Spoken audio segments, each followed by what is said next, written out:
Desde Panamá hasta México. Sígale el pulso a la información mesoamericana desde la visión de los movimientos sociales. Informativo Voces Nuestras, una producción de la asociación Voces Nuestras. Hola, qué gusto enorme volver a encontrarnos. Les saluda Génesis R. Cruz desde la cabina del informativo mesoamericano Voces Nuestras, hoy en la emisión número 901. Aquí seguimos haciendo comunicación popular, comunitaria y feminista en tiempos donde alzar la voz es un acto de valentía y organizarse es urgente. Desde México hasta Panamá, las voces de nuestros pueblos siguen sonando fuerte. Voces que resisten, que denuncian, que cuidan la vida, los cuerpos y la tierra. Un abrazo muy grande a quienes nos escuchan desde sus comunidades, en el camino al trabajo, en el bus, en la cocina o con el primer cafecito del día. Y un abrazo inmenso de esos que sostienen para nuestra red de corresponsales, radios comunitarias y organizaciones aliadas que hacen posible que este informativo siga latiendo desde los territorios. Les recordamos que puede encontrarnos en redes sociales como Voces Nuestras y también en vocesnuestras.org, donde la información se cruza con la memoria, la acción y la esperanza colectiva. Y ahora sí, vamos con los titulares de esta semana. En El Salvador, el pueblo vuelve a las calles para denunciar represión y crisis social. En Panamá, Comunidad Nove Buglé fortalece conciencia y compromiso en taller antiminero. En Nicaragua, Orden Religiosa Española anuncia su salida del país en medio de la represión estatal contra la Iglesia.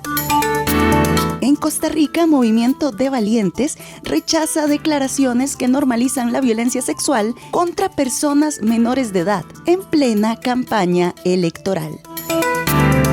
En Guatemala, voces del movimiento estudiantil reflexionan sobre la importancia de defender la universidad pública. En México, comunicar en lenguas maternas, una deuda histórica del Estado con los pueblos. En Honduras, grupos sociales y territoriales rechazan la legitimidad del nuevo gobierno. En México, investigación etnográfica rescata saberes y cosmovisión en torno a la meliponicultura en la Sierra Norte de Puebla. Y en Guatemala, semillas ancestrales viajan al Banco Global en Noruega como una apuesta por la resiliencia y la soberanía alimentaria.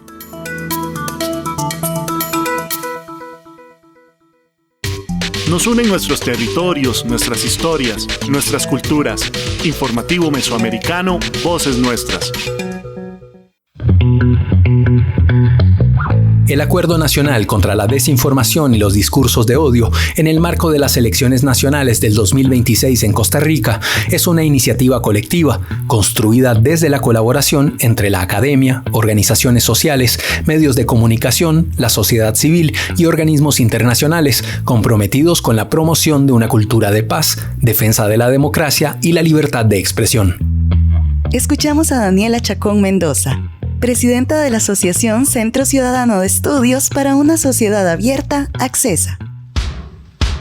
Desde ACCESA les invitamos a sumarse al Acuerdo Nacional contra la Desinformación y los Discursos de Odio para estas elecciones nacionales 2026. Es una acción muy importante para un voto informado y fortalecer la democracia.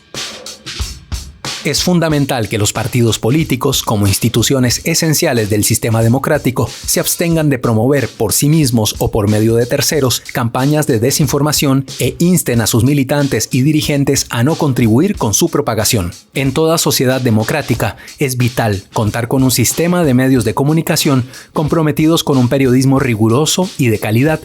De la misma manera, es esencial que la ciudadanía asuma un papel crítico y activo en la información electoral que recibe y no contribuya a propagar información no verificada.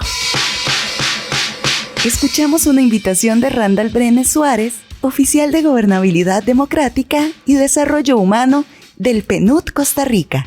Te invitamos a ser parte del Acuerdo Nacional contra la Desinformación y los Discursos de Odio. Visita la página web ojoconladesinformacion.org para que puedas conocer cómo involucrarte y cómo comprometerte con este esfuerzo que tiene que involucrar a todas las personas y organizaciones en el país para proteger la convivencia democrática. Este es un mensaje de las organizaciones articuladas en la iniciativa Ojo con la Desinformación y esta emisora. En El Salvador. Organizaciones sindicales, sociales y comunitarias de El Salvador arrancan el 2026 movilizándose en las calles salvadoreñas, alzando la voz frente a la represión, la crisis económica que golpea a las mayorías, los despidos masivos y la corrupción estatal. En un contexto marcado por el autoritarismo y el cierre de espacios democráticos, la protesta vuelve a ser un acto de dignidad y de esperanza colectiva. Desde El Salvador, Alfredo Carías nos envía el reporte.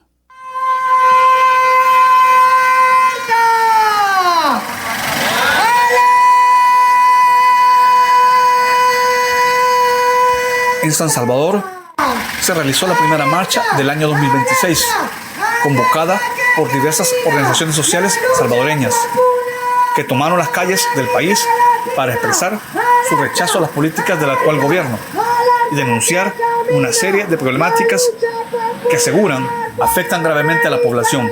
Entre las principales demandas destaca el fin del régimen de sección, bajo el cual miles de personas han sido encarceladas sin el debido proceso, así como la denuncia de cientos de muertes ocurridas en centros penitenciarios, hechos que las organizaciones califican como graves violaciones a los derechos humanos. Mi nombre es Sonia Urrutia, vocera y representante del Bloque de Resistencia y Rebeldía Popular. Este día estamos conmemorando los acuerdos de paz, 34 años, en el cual se le puso fin a esa cruenta guerra, ¿verdad? Donde murieron tantas familias, muchos que fueron al exilio, pero ahora nosotros, a la par que conmemoramos, pero también creemos que es necesario no solo conmemorar, no solo reivindicar, sino que denunciar los diferentes retrocesos que hoy por hoy el pueblo salvadoreño enfrenta. La movilización también se pronunció contra los masivos despidos en el sector público, el alto costo de la vida, las reformas al sistema de pensiones, la falta de transparencia en el uso de los fondos públicos y los reiterados señalamientos de corrupción estatal. Estamos viviendo, donde todas las instituciones públicas están cooptadas por el Ejecutivo. No hay autonomía para las organizaciones, para las instituciones. Contamos con un debilitamiento de las instituciones judiciales al servicio de un rey. ¡Nayib fascista! ¡Vos sos el terrorista! ¡Nayib opresor, tirano y dictador! ¡Tú que estás mirando!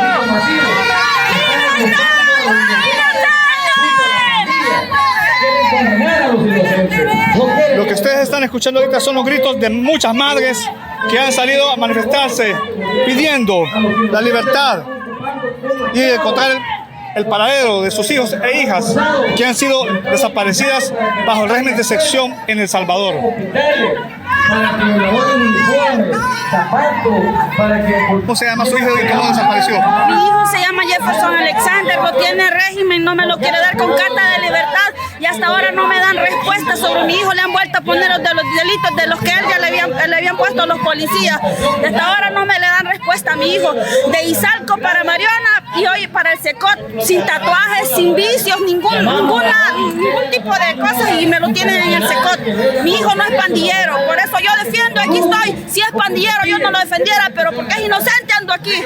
¿Y su hijo a qué se dedicaba? ¿Estudiaba? ¿Trabajaba? ¿Cómo fue detenido? Trabajaba en una granja, porque nosotros no teníamos, ¿cómo le puedo decir? Trabajamos en zonas rurales, entonces trabajaba en una fábrica de gallinas, unas granjas. Eso era el trabajo de él. ¿Y cómo fue capturado? En mi casa lo llevaron preso. ¿Bajo una denuncia anónima? No llevaban ni orden llevaban. No llevaban orden, solo se lo llegaron a traer. O sea, entonces lo detuvieron solo para llenar la cuota que la policía tiene que tener. Dijo la policía que le hacían falta 3 para completar. Eso, lo que han hecho tanta injusticia, deberían de ser justos. Si el presidente no quiere ver esto, que sea justo y correcto en todo lo que están haciendo. Eso es lo que pedimos, justicia para los inocentes. Durante la jornada, las consignas, pancartas y discursos coincidieron en un mensaje común: la exigencia de justicia social, respeto a la dignidad humana y el derecho de la ciudadanía a vivir sin miedo ni precariedad. A pesar del clima de tensión, la marcha transcurrió con un espíritu de reivindicación y esperanza, reafirmando que la lucha social sigue viva y que las calles continúan siendo un espacio legítimo de expresión ciudadana. Para las organizaciones convocantes, esta movilización marca el inicio de un año de resistencia, memoria y organización popular, con la convicción de que la voz del pueblo no puede ser silenciada. Informó para Voces Nuestras desde El Salvador, Alfredo Carías. Hasta darles el abrazo.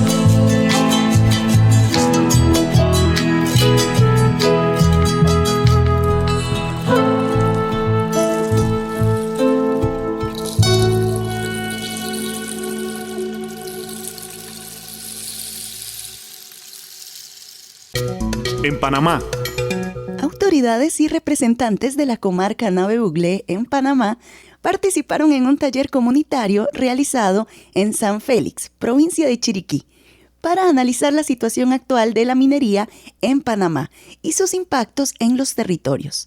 En este espacio se abordaron los riesgos del extractivismo minero, la lucha antiminera en el país, el escenario de la mina de Donoso, la necesidad de su cierre seguro y la moratoria minera, reafirmando que la defensa del territorio es una lucha colectiva, consciente y permanente. Desde Panamá, Dania Betsy Batista Guevara, de Radio Temblor Internacional, nos comparte el reporte.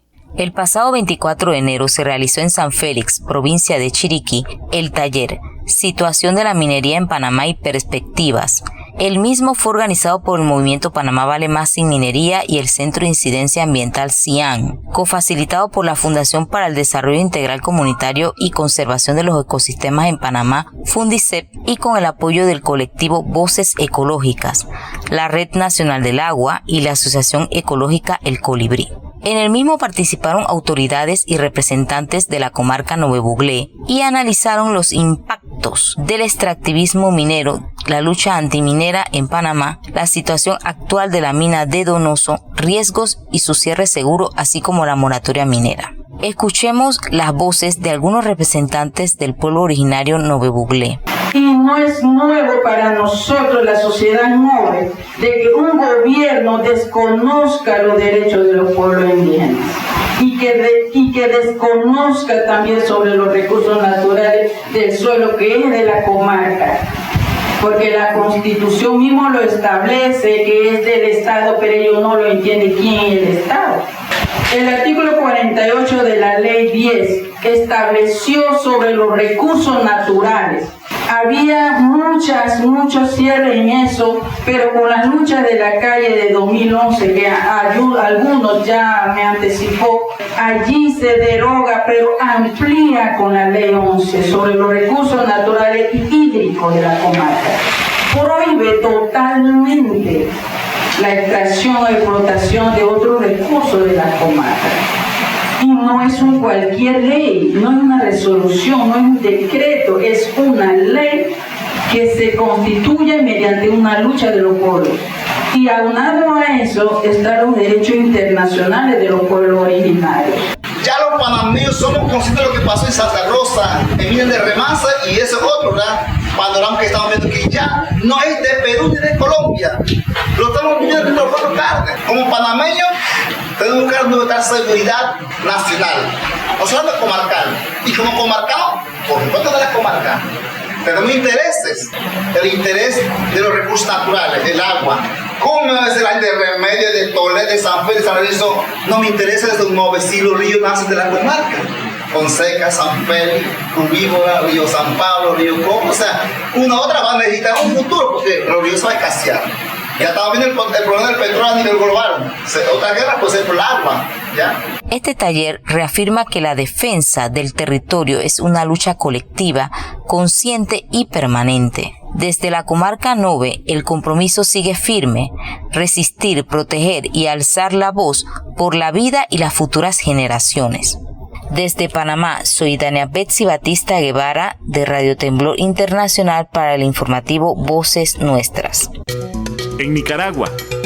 En Nicaragua, la congregación religiosa Hermanas Terciarias Capuchinas de la Sagrada Familia, una orden católica con sede en España, anunció su retiro del país, tras más de 3 décadas de presencia en el norte de Nicaragua. Las religiosas llegaron a Nicaragua en 1993 y se establecieron en el municipio de Totogalpa, en el departamento de Madrid, al norte de Managua, donde desarrollaron diversos programas pastorales y sociales en acompañamiento a las comunidades locales. Una de las integrantes de la congregación explicó los motivos de la decisión de abandonar el país.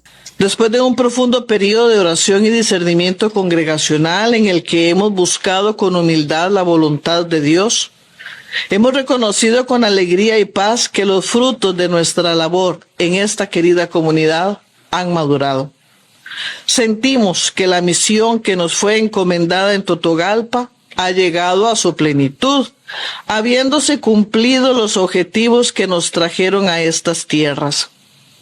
Por ello, con el corazón lleno de gratitud por los lazos compartidos, les comunicamos la decisión de finalizar nuestra presencia pastoral, confiando en que la semilla plantada seguirá creciendo en manos de esta comunidad. Donde hay una necesidad en la iglesia, perfectamente ahí podemos estar las terciarias capuchinas. Y en su momento había una necesidad en esta comunidad para venir y crear comunidad, una comunidad de fe. Tenemos colegios, centros nutricionales, nuestro apostolado es amplio y vasto. Y las obras pastorales son obras que nosotras tenemos especial dedicación, pero tienen la particularidad que cuando nosotras llegamos, formamos comunidad de fe. Cuando la comunidad ya está lista, nosotros salimos. Y ese es este caso. Cuando nosotros llegamos fue a crear comunidad de fe. Hay comunidades nuevas, agentes de pastoral bien formados. Una comunidad que nos ha demostrado que crecer en la fe es posible y crecimos juntos. No solamente el pueblo recibió de nosotras recibimos mucho de cada uno de ustedes. Pero ha llegado nuestra hora de salir. Y más que nuestra hora de salir, es la hora de que el pueblo siga adelante ya, como dice el comunicado, con sus propios pies. Esa es la razón por la cual hacemos maleta. La Arquidiócesis de Managua también confirmó la salida de las religiosas mediante una publicación en sus redes sociales, en la que agradeció el acompañamiento brindado a las comunidades de Totogalpa durante todos estos años. El comunicado, leído por las religiosas, fue difundido ampliamente por los medios de propaganda del gobierno de Daniel Ortega, en los que se intentó proyectar una relación de respeto entre el Estado y la congregación. Sin embargo, la Iglesia Católica y sus organizaciones continúan siendo el blanco de persecución por parte del régimen de Ortega y Rosario Murillo, enfrentando múltiples restricciones, entre ellas la prohibición de procesiones religiosas, la expulsión de personas religiosas líderes, la detención arbitraria de sacerdotes y el asedio policial permanente a parroquias en todo el país. La comunidad católica de Ocotal y su periferia guarda silencio, pero todas las personas conocen la verdad. La vigilancia y el asedio constante de la policía y del Ministerio del Interior contra sacerdotes y monjas es permanente, denunció la investigadora en temas religiosos Marta Molina. Molina agregó que el régimen obliga al cierre de páginas de evangelización y cancela proyectos sociales, incluidos hogares para personas adultas mayores, entre otras acciones represivas, con el objetivo de ejercer un control total sobre la vida religiosa y social del país. Noticias con identidad mesoamericana. Informativo Voces Nuestras. Votar importa. Las decisiones que se toman desde arriba nos afectan. Y cuando gobiernan sin nosotras, las mujeres afro, las mujeres indígenas, las mujeres migrantes, las mujeres rurales, las mujeres con discapacidad, las mujeres con neurodivergencia, entre otras, la violencia, la desigualdad y los feminicidios aumentan. Porque no queremos que sigan gobernando sin nosotras. Este domingo 1 de febrero, la Cole sí va a votar. Este es un mensaje de la Colectiva por el Derecho a Decidir. En Costa Rica.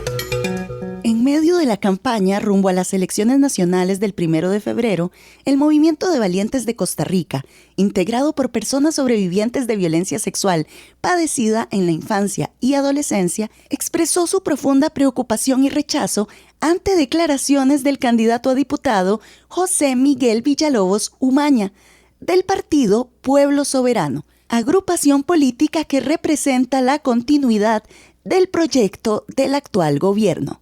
Las afirmaciones del candidato, quien fue abogado defensor de un pastor evangélico condenado por delitos sexuales contra una persona menor de edad de 14 años, desconocen una sentencia judicial firme y reproducen discursos que minimizan, justifican y normalizan la violencia sexual contra niñas, niños y adolescentes.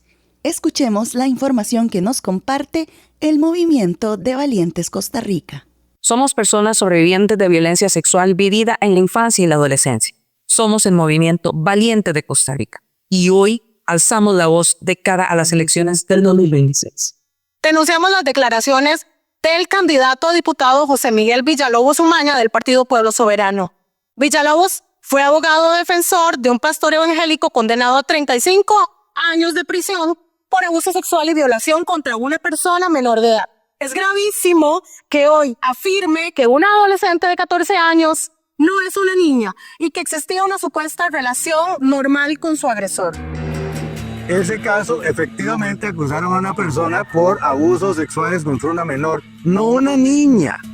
Tenía 15 o 16 años cuando se produjeron los hechos y salió condenado. Sigo pensando que no era culpable.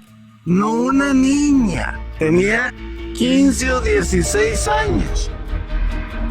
Estas palabras no son una opinión, son discursos que minimizan, justifican y normalizan la violencia sexual contra niñas, niños y adolescentes. Desconocen una sentencia judicial firme y contradicen la ley y los derechos humanos. Eso no es un asunto personal ni partidario, es una cuestión de responsabilidad política, ética y jurídica. Este no es un caso aislado. Forma parte de un proyecto político que ha debilitado la protección de la niñez en Costa Rica. Bajo el actual gobierno se eliminó la educación integral para la sexualidad. Se promovieron discursos regresivos en derechos sexuales y reproductivos. Y se aplicaron recortes que redujeron la capacidad del Estado para prevenir la violencia y garantizar justicia. La educación sexual integral salva vidas. Su eliminación aumenta la vulnerabilidad de niñas, niños y adolescentes. También denunciamos la exclusión de las políticas públicas del gobierno de Rodrigo Chávez de la niñez y adolescencia indígena.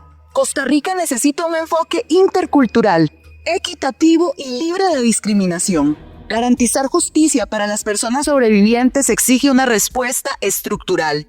La imprescriptibilidad de los delitos de violencia sexual es una obligación del Estado, especialmente cuando desde la política se intenta justificar este tipo de delitos. Hoy llamamos a la ciudadanía a votar con ética y con información, a votar contra el continuismo, a no permitir que un proyecto político que minimiza la violencia sexual y cubre agresores se mantenga en el poder. En Guatemala. La Universidad de San Carlos de Guatemala es la única universidad pública del país.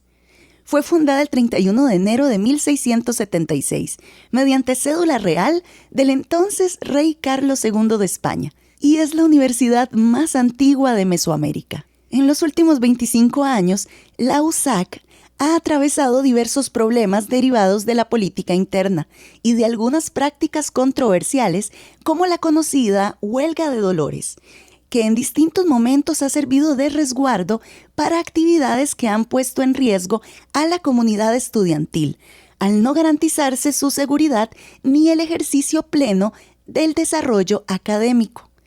Lisette Socop y Juan Carlos Pérez fueron dirigentes estudiantiles durante la década de los 90 y formaron parte de los movimientos de lucha estudiantil.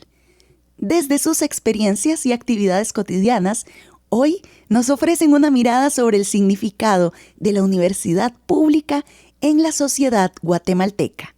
La nota con el corresponsal Herbert Reyes desde Guatemala. Para ti, ¿qué importancia tiene la universidad en una sociedad como la guatemalteca? ¿Por qué es importante que la juventud defienda la autonomía universitaria? Creo que defender la autonomía universitaria es muy importante porque no es defender la libertad de hacer lo que se quiera dentro de la universidad, sino es defender a una institución que garantiza o que tiene el objetivo de garantizar la educación superior para todos y todas en la sociedad guatemalteca y no solamente para unos cuantos. Entonces, defender la autonomía universitaria, aparte de eso, es importante porque la USAC es un espacio donde el pensamiento crítico no debería tener censura, y si se pierde la autonomía, la ciencia, la investigación se vuelven herramientas de propaganda y no de búsqueda de verdad.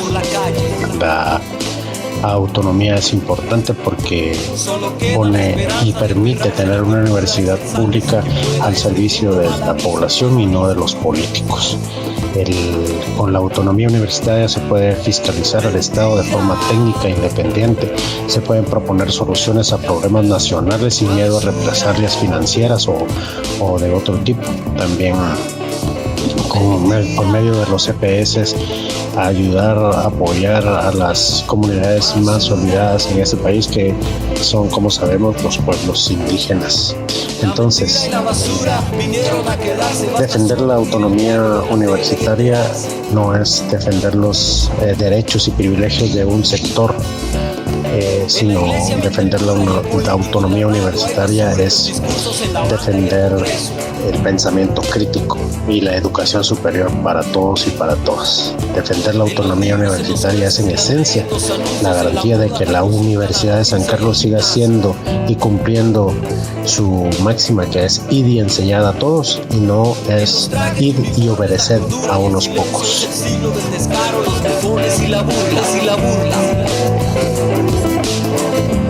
Pues mira, la Universidad de San Carlos es la única universidad pública en el país y mucha juventud pues no tiene acceso a pagar una universidad privada.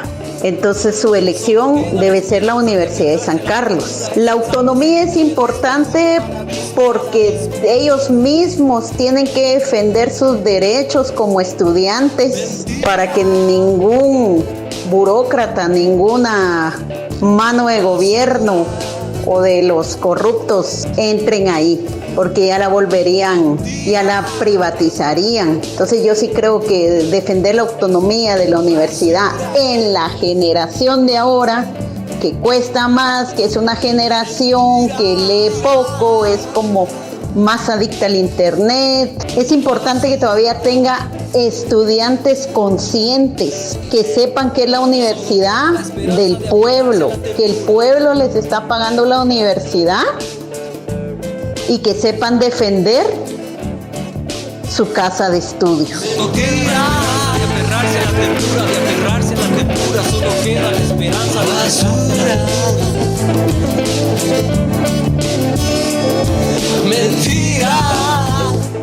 La juventud de ahora, vos, es materialista, mirá, que marcas, que esto, que lo otro, y no saben realmente que a la gente se la lleva la gran diabla en Guatemala. El salario mínimo es una lata, los precios de los productos son cada día más caros y de sus impuestos los guatemaltecos pagan sus estudios. Y pocos estudiantes son los conscientes que saben la realidad del país y la realidad de la Universidad de San Carlos. Como vos decís, mi hija pues estuvo en las marchas, estuvo frente a la corte, estuvo en el edificio.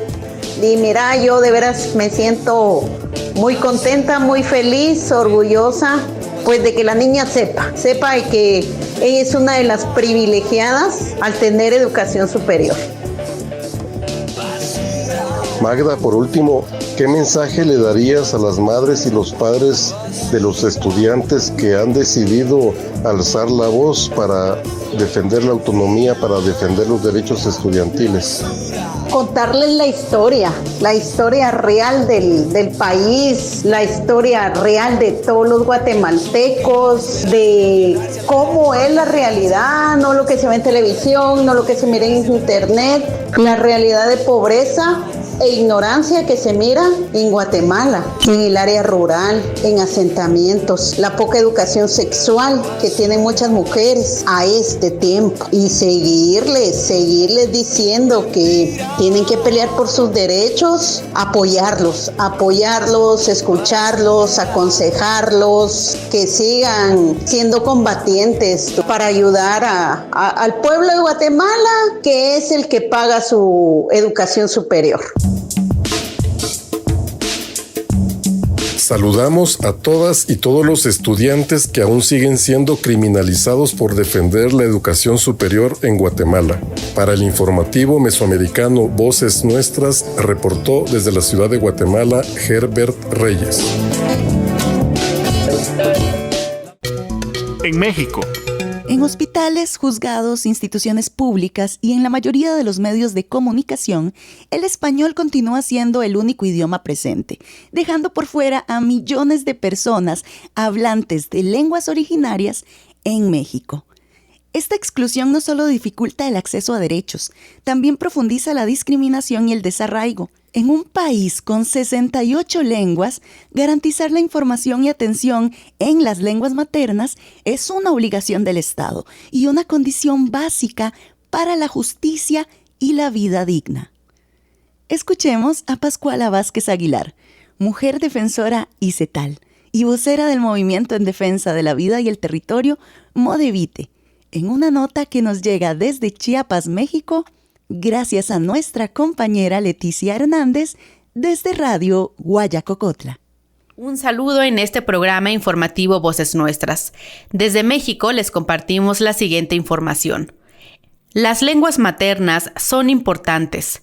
Sin embargo, cuando acudimos a un hospital, a un juzgado o a una institución de gobierno, o cuando recibimos información a través de los medios de comunicación, ya sea en la radio, la televisión o los periódicos, el español es muchas veces el único idioma que se escucha. Esto no solo dificulta los trámites, también nos hace sentir ajenos y excluidos a quienes hablamos nuestra lengua materna.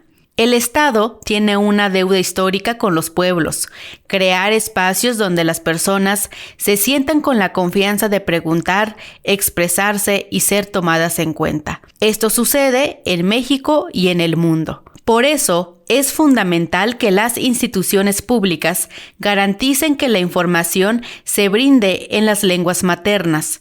Recordemos que en México hay 68 lenguas además del español. Y también les preguntamos y nos gustaría saber, en sus comunidades, en sus países, ¿qué lenguas o qué idiomas se hablan? También recordamos que las lenguas o idiomas no solo sirven para comunicar, también transmiten saberes y formas propias de entender la vida comunitaria.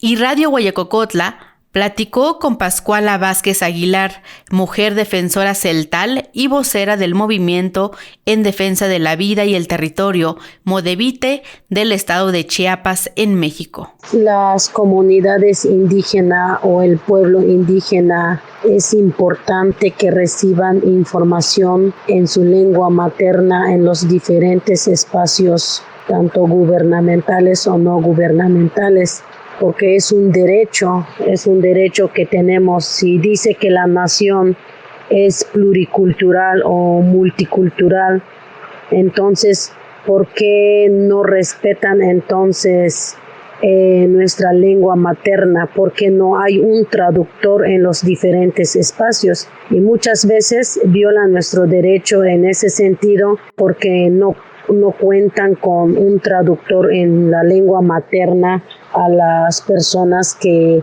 asisten a instancias gubernamentales o cuando van a un juzgado, debería de haber un traductor en su lengua materna a las personas que van ahí, porque muchos no hablan pues el castellano por las razones de que ya no pudieron asistir a la escuela, o porque también, bueno, es una lengua pues que debería de ser respetada, ¿no? Es de lengua nacional, también debería de ser, porque no solo el español pues tiene validez, sino que deberían de tener también validez nuestras diferentes lenguas maternas en las instancias. Pues debería de haber un traductor para que se entienda mejor, para que fluya mejor la información cuando recibimos la información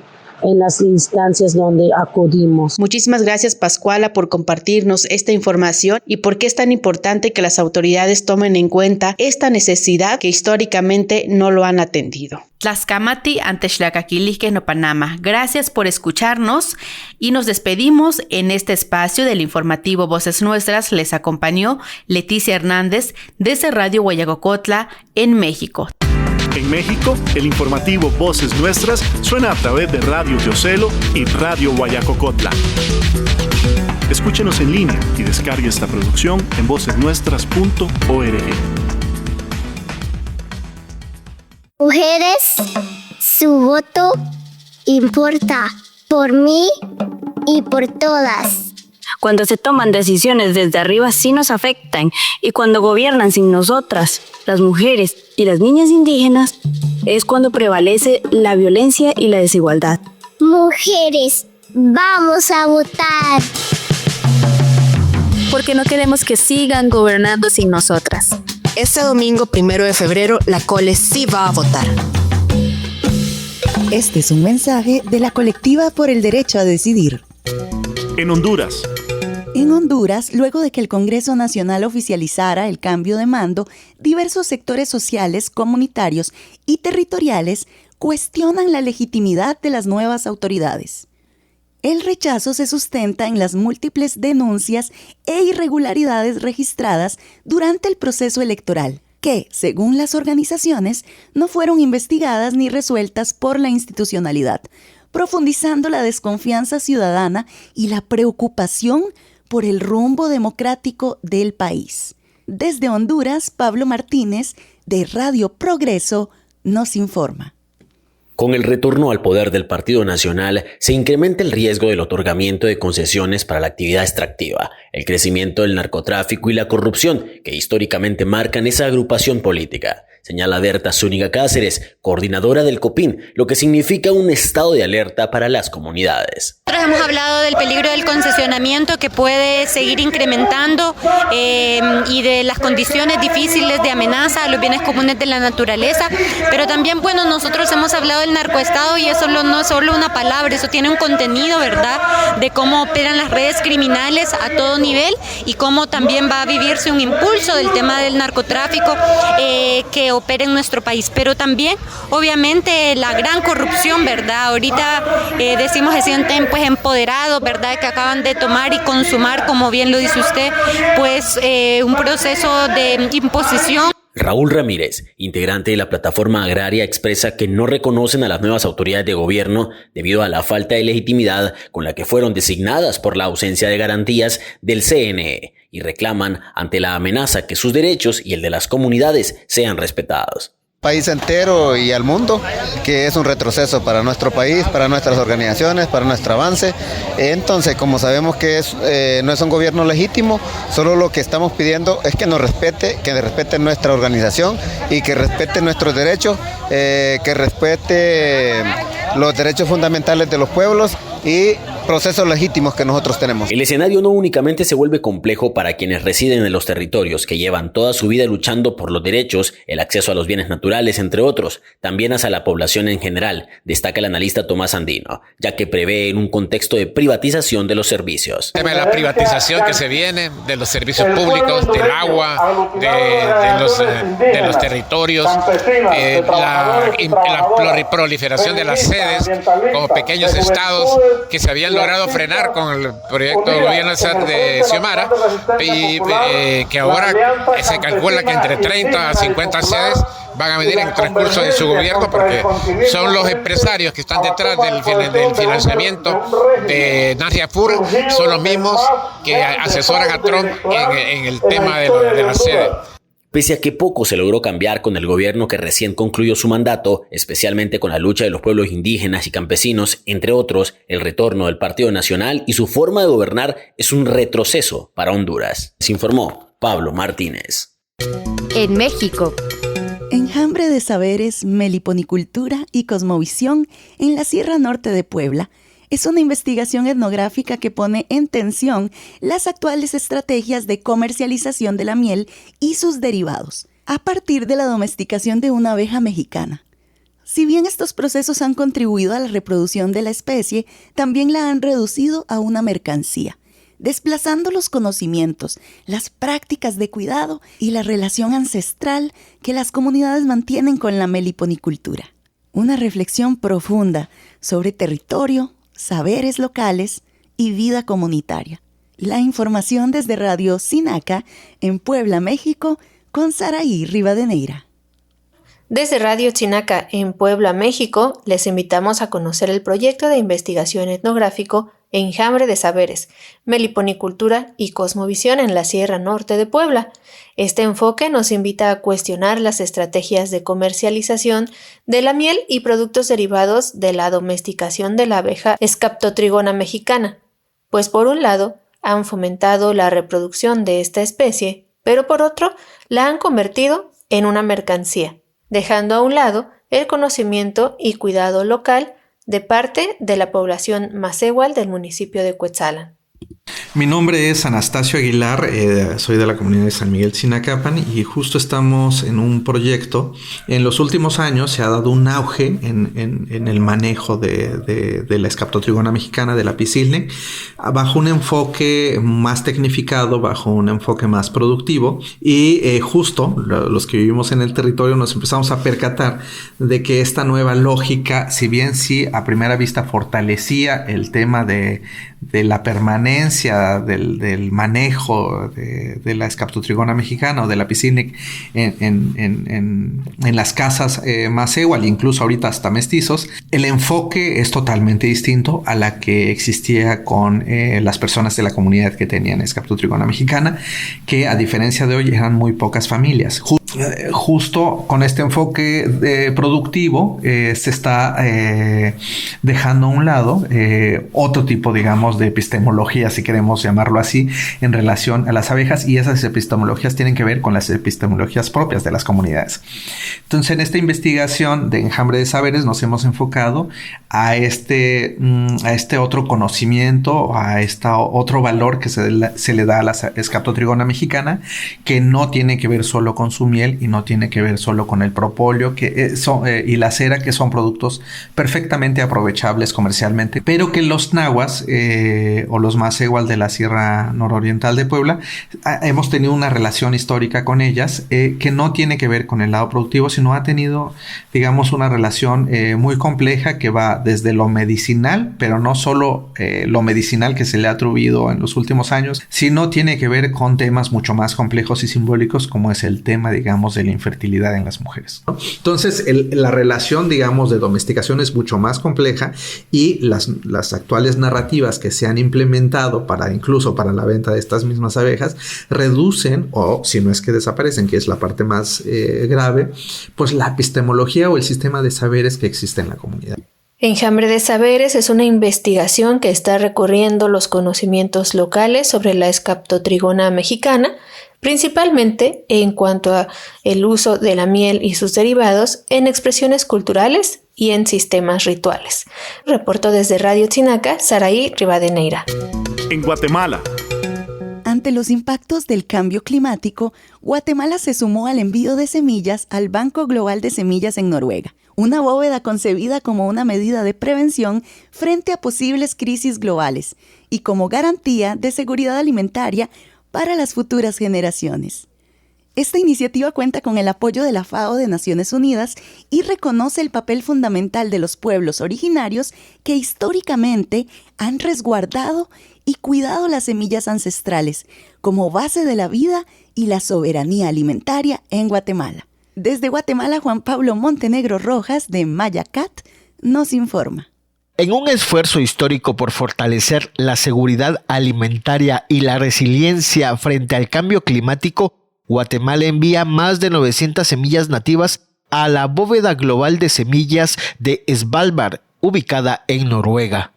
Esta es una iniciativa liderada por el Ministerio de Agricultura, Ganadería y Alimentación MAGA y el Instituto de Ciencia y Tecnología Agrícola ICTA, con el apoyo de la Organización de las Naciones Unidas para la Alimentación y la Agricultura, FAO por sus siglas en inglés. Andrea Tobar, directora del instituto, nos amplía la información. La importancia de este evento es que vamos a poder tener resguardadas nuestras semillas en una bóveda muy segura y la vamos a poder utilizar en caso de que fuera necesario por algún desastre en el futuro. El cargamento que será enviado a la bóveda contiene muestras de maíz, frijol, ayote, teocintle y bledo. Esto garantiza la seguridad alimentaria para las siguientes generaciones. El trabajo lo hicimos gracias al apoyo de FAO, del Global Crop Trust, del gobierno de Noruega, quienes financiaron todo este trabajo de multiplicación y envío a la bóveda, y agradecemos mucho este apoyo. Los técnicos del ICTA ayudaron mucho a hacer todas las colectas, limpiaron toda la semilla, hicieron las pruebas de germinación, las pusieron en bolsas para en el futuro nuestras especies van a estar resguardadas. Las muestras de semillas serán almacenadas por un periodo de 100 años. En caso de ser necesitadas, Guatemala puede acceder a ellas y traerlas nuevamente. Un reservorio genético, por ejemplo, si hay nuevas plagas, por toda la situación de variabilidad climática que enfrentamos actualmente, si necesitamos utilizarla para generar alimentos, variedades mejoradas, entonces podemos traerla nuevamente a Guatemala y utilizarla para seguir trabajando y contribuir a la seguridad alimentaria. Según el ICTA y el MAGA, un 12% de estas semillas provienen de comunidades de los Cuchumatanes, Huehuetenango, lo que destaca el papel fundamental de los pueblos indígenas y comunidades locales en la conservación de los conocimientos ancestrales. El resguardo en Svalbard, conocida como el Arca de Noé de las semillas, funciona como una copia de seguridad de alto nivel. Para Mayacat, informando desde los territorios, Juan Pablo Montenegro Rojas. Con la visión de los movimientos sociales. Informativo Voces Nuestras.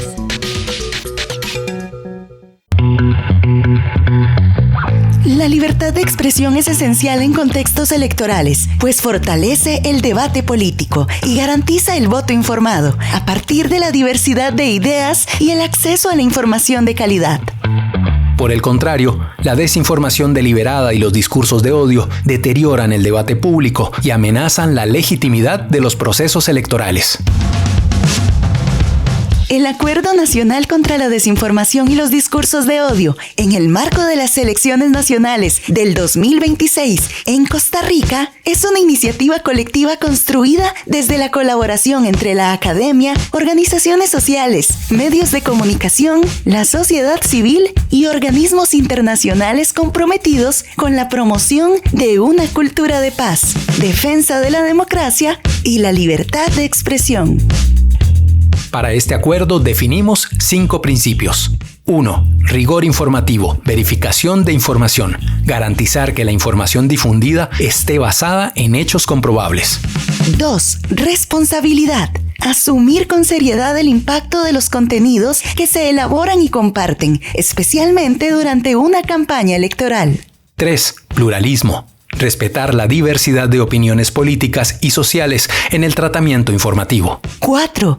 Transparencia. Comunicar de forma clara las fuentes informativas y los intereses detrás de los mensajes, especialmente en propaganda política. 5. Corrección oportuna. Rectificar públicamente cualquier información errónea que se haya difundido. Le invitamos a conocer el Acuerdo Nacional y suscribirlo, pero también promover su contenido y seguir conversando sobre el rol que cada persona tiene para fortalecer el debate público con responsabilidad social, garantizando la integridad de la información, pero sobre todo para rechazar y denunciar la desinformación y los discursos de odio. Para conocer el acuerdo y suscribirlo, visite ojoconladesinformacion.org. Este es un mensaje de las organizaciones articuladas en la iniciativa Ojo con la Desinformación y las emisoras de la Universidad de Costa Rica. Noticias con identidad mesoamericana. Informativo Voces Nuestras. Y así llegamos al cierre de esta emisión número 901 del informativo mesoamericano Voces Nuestras. Muchísimas gracias de corazón por acompañarnos y por seguir siendo parte de esta red viva de voces que informan, denuncian, defienden la vida digna y resisten desde los territorios.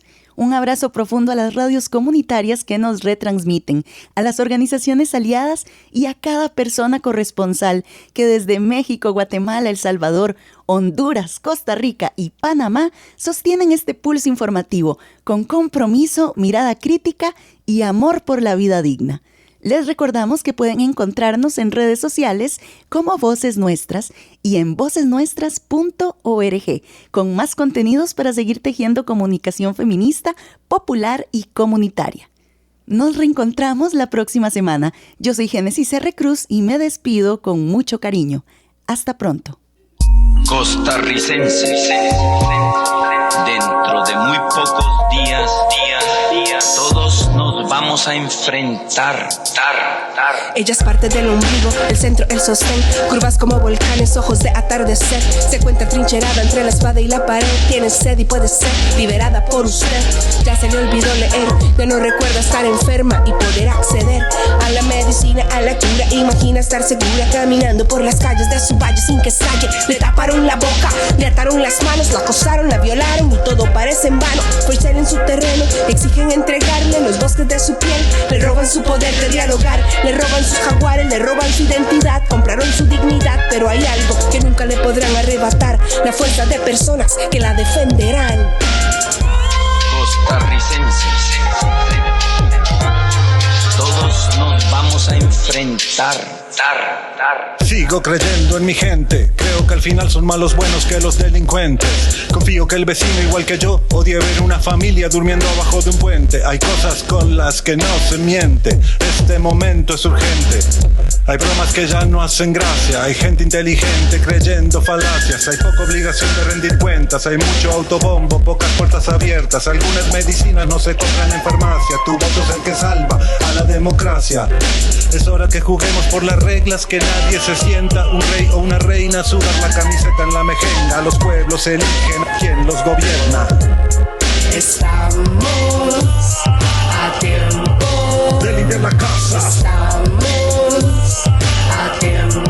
Cuestiona lo que pasa. Estamos a tiempo.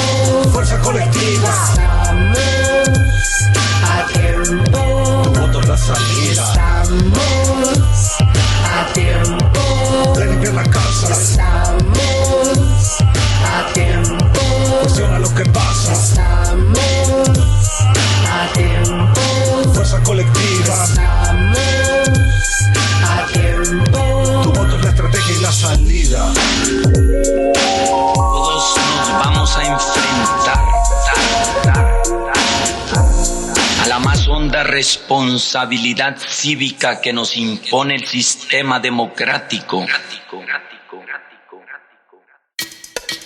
Informativo Mesoamericano Voces Nuestras. una producción de la Asociación Voces Nuestras con el apoyo de la Red de Corresponsales, representantes de medios y organizaciones de Centroamérica y México y el apoyo de Rosa Luxemburg Stiftung y Pan para el Mundo.